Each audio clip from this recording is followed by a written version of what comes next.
we doomed? Are we doomed? Are we doomed? Probably. Well, we're going to share some interesting cover-ups that were exposed by Anonymous.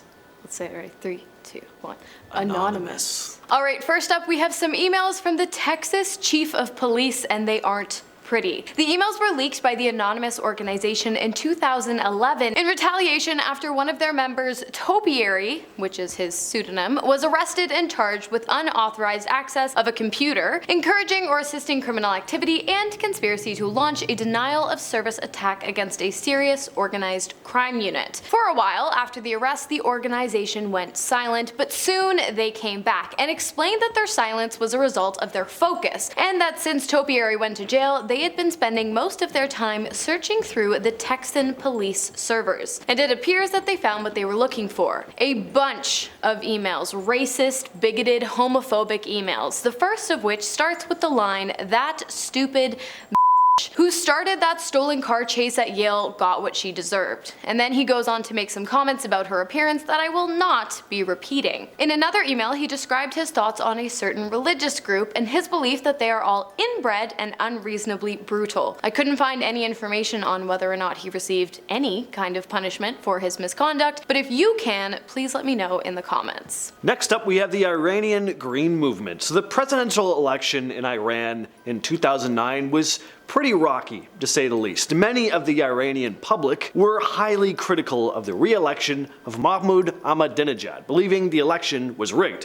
Protests erupted, and Anonymous joined in. Anonymous collaborated with the Pirate Bay and other Iranian hackers to create a support website called Anonymous Iran. This site set out to provide assistance to Iranian protesters by allowing for information exchange between Iran and the rest of the world. Despite attempts by the Iranian government to censor news and control the narrative surrounding the protests on the internet, Anonymous Iran attracted over 22,000 supporters worldwide. It was a hub for people seeking to support the Green Movement and express solidarity with the Iranian protesters. Okay, so we know that earlier this year, 2024, for those watching in the future, the government went ahead and finally declassified that insanely long list we have all been waiting for. You know, the one about the island and those who visited. Well, it seems that Anonymous beat the government to at least half of the punch, because in 2020, the organization released their own list of names, people who visited the island and were therefore either acquaintances of Epstein's, which is already not a good look, perpetrators of the various crimes that took place on the island, or the victims of those crimes. And while the entire list was not revealed to the public at this time, names like Will Smith, Mick Jagger, Michael Jackson, Joan Rivers, and Courtney Love definitely stood out. And while Trump wasn't on the visitation list, Anonymous did release a separate document that contained a joint accusation against him and Epstein. So there's that. Anonymous also helped combat government censorship in Tunisia in 2011. During the Tunisian Revolution, Anonymous launched Operation Tunisia to support protesters, mainly assisting in exposing what Anonymous referred to as an outrageous level of government censorship. They launched several denial of service or DDoS attacks on Tunisian government websites, disrupting the government communication channels, which helped throw a wrench in the regime's control over information. One of the key aspects of Operation Tunisia was the hacking and defacement of government websites, where Anonymous posted messages in support of the protesters and condemned the government's actions. Anonymous also helped provide technical assistance to Tunisian activists and hackers, helping them access websites that the government had blocked. A statement made by an anonymous member of Anonymous described their goal as, quote, targeting Mugabe and his regime and the ZANU-PF, who have outlawed the free press and threatened to sue anyone publishing WikiLeaks. Also stating, we have accessed one of their websites and defaced it by placing our open letter to the government of Tunisia on the main page. Next up, we have the Blue leaks. Internal memos, financial records, and other once secure documents were leaked from over 200 state, local, and federal agencies. The anonymous organization claimed that the leak was a retaliation to the extreme police force being used during the Black Lives Matter movement in America that took place in 2020. The goal was to showcase the underlying attitudes of law enforcement and how they viewed their citizens. The majority of the leaked documents came from intelligence fusion centers, which are state centers measures that focus on analyzing and sharing threat-related information in regards to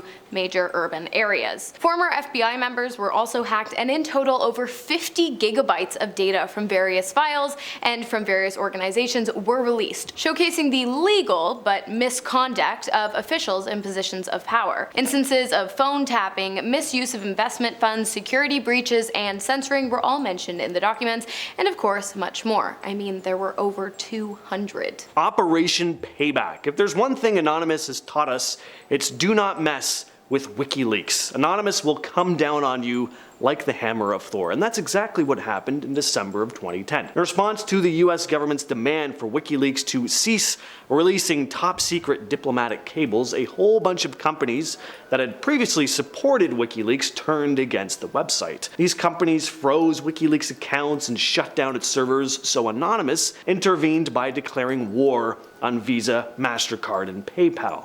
On December 8th of 2010, Anonymous launched coordinated cyber attacks against the websites of Visa and MasterCard, taking them offline, which is pretty insane. Like, disrupting government websites is one thing, but banking sites?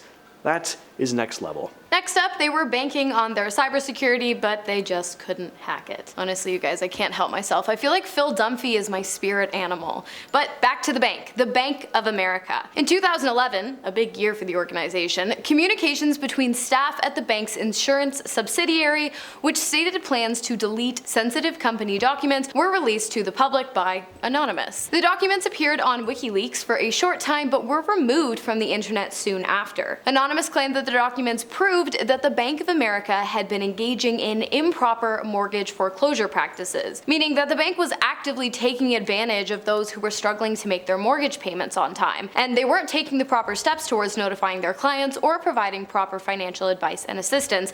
Instead, they were just going after their homes. Anonymous also carried out attacks against Japanese websites in 2015 in an attempt to protest against Japan's controversial whaling practices. The campaign was known as Operation Whales. Anonymous targeted Japanese government websites, as well as Nissan, who have never had any connection to the whaling industry that I know of anyway.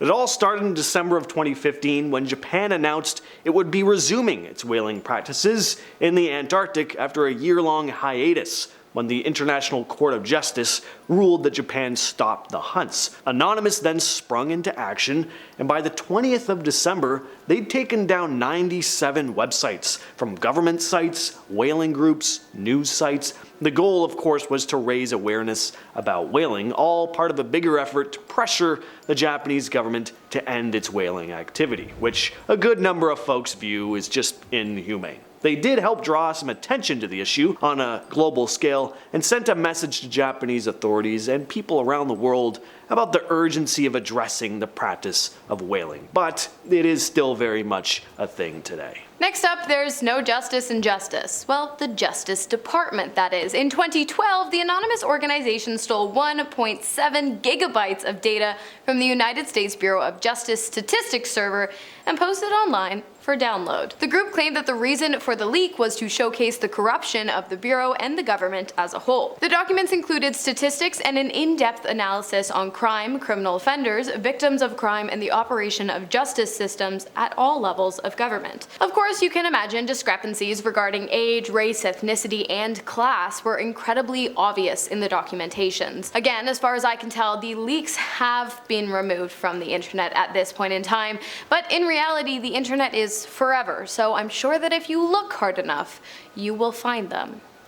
Go find them. Again in 2011, Anonymous carried out internet attacks on the Malaysian government, once again in a fight against what they described as censorship of a basic human right to information. They hacked several Malaysian government websites, again with DDoS attacks, temporarily disrupting online services. It was all in retaliation against the Malaysian Communication and Multimedia Commission, who had banned 10 different file-sharing websites. Yes, WikiLeaks was part of that list. The first site Anonymous took down was malaysia.gov, which has links to and info about various ministries and state-run services. But Anonymous didn't stop there. They also took to social media platforms to spread the word, rallying support for anti-corruption efforts and shedding light on the political corruption going on in Malaysia at the time. You guys, I'm James. That's been our video for today. I've been Hannah. We're gonna do a comment shout out though. Yes, we are. I'm very excited. All right. From top 10 real places that might be the entrance to hell, West Gunton 238 writes, I'm in hell every day. It's called married life. Lol. But she puts up with me, so it can't be all that bad. I love those kind of like, old ball and chain kind of jokes. I'll be doing that one day. I'm just kidding. If my husband said that, he wouldn't be my husband. Okay, the next comment shout out comes from Ghosts in Graveyards 2888. From Top 10 Dark Moments in American History They Tried to Erase from Textbooks. Good video, check it out. Anyways, the user writes, you have an effed up sense of humor. Which is, It's true. I don't know, are you referring? I think it's the cat being run over, which I found funny. Oh, was that you? Okay. Yeah, but you as well. I thought it might have had something to do with testicular implants. Yes. But either way, I apologize if I offended you. It might happen again. I'm so sorry. I've been your host, James. I've been your host, Hannah. See you in the next one. Bye.